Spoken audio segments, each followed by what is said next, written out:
प्रामाणिक लाकूड तोड्या. ही कथा केवळ मनोरंजनासाठी नव्हे तर मुलांना नैतिकता शिकवण्यासाठी सांगितली जाते. या कथेतून आपल्याला प्रामाणिकपणाचे मूल्य शिकायला मिळते. कथासार. एकेकाळी एका घनदाट जंगलाच्या काठी एक छोटसं गाव वसलं होतं. त्या गावात एक गरीब लाकूडतोड्या आपल्या कुटुंबासह राहत होता. लाकूडतोड्याचं नाव रामू होतं.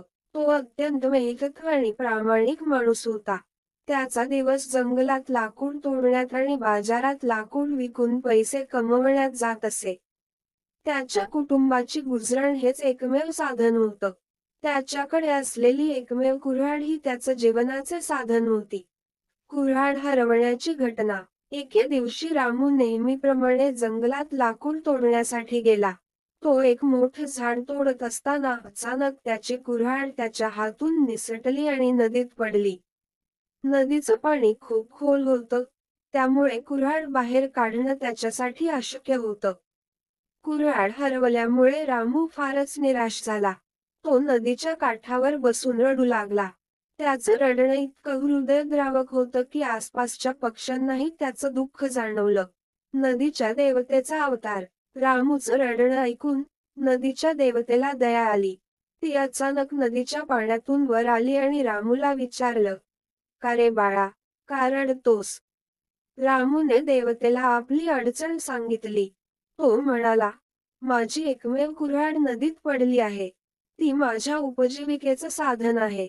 ती मला परत मिळाली नाही तर मी माझ्या कुटुंबाचं पोट कसं भरू?" देवतेला त्याच्या प्रामाणिकपणाची जाणीव झाली आणि तिने त्याला मदत करण्याचं ठरवलं. देवतेने नदीत उडी घेतली आणि थोड्याच वेळात हातात एक सोन्याची कुऱ्हाड घेऊन वर आली.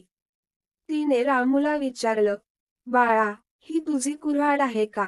रामूने त्या सोन्याच्या कुऱ्हाडीवर एक नजर टाकली आणि नम्रतेने उत्तर दिलं, "नाही देवी, ही माझी कुऱ्हाड नाही.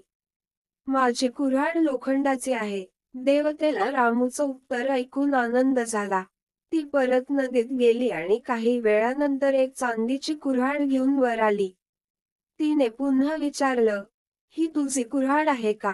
रामूने पुन्हा नकार दिला आणि म्हणाला, "नाही देवी, ही सुद्धा माझी कुऱ्हाड नाही." देवतेने तिसऱ्यांदा नदीत जाऊन लोखंडाची कुऱ्हाड काढली आणि रामूला दाखवली. "बाळा, हीच तुझी कुऱ्हाड आहे का?" रामू आनंदाने उठला आणि म्हणाला, "हो देवी, हीच माझी कुऱ्हाड आहे." प्रामाणिकतेचं फळ. रामूच्या प्रामाणिकतेने देवतेला खूप आनंद झाला. तिने त्याला तीनही कुऱ्हाड्या भेट म्हणून दिल्या. "तू अत्यंत प्रामाणिक आणि साधा माणूस आहेस," देवी म्हणाली. "म्हणूनच मी तुझ्या प्रामाणिकतेला ओळखून तुला तिन्ही कुऱ्हाड्या देते."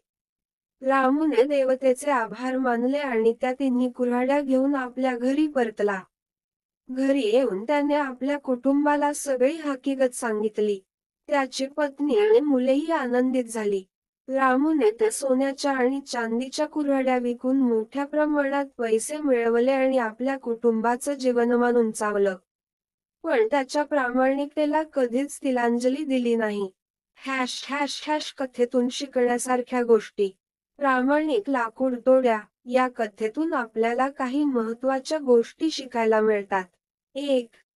स्टार प्रामाणिकपणा. या कथेत प्रामाणिकतेचं महत्त्व दाखवलं आहे. रामूने सोन्याची आणि चांदीची कुऱ्हाड नाकारून प्रामाणिकपणाचं उदाहरण दिलं. त्याच्या प्रामाणिकतेमुळेच त्याला तिन्ही कुऱ्हाड्या मिळाल्या. 2. स्टार परिश्रम. रामू आपल्या कुटुंबाचं पालनपोषण करण्यासाठी कठोर परिश्रम करत होता. त्याच्या परिश्रमामुळे त्याला देवीची कृपा प्राप्त झाली. 3. स्टार विश्वास. रामूने आपल्या कठीण प्रसंगात देखील हार मानली नाही.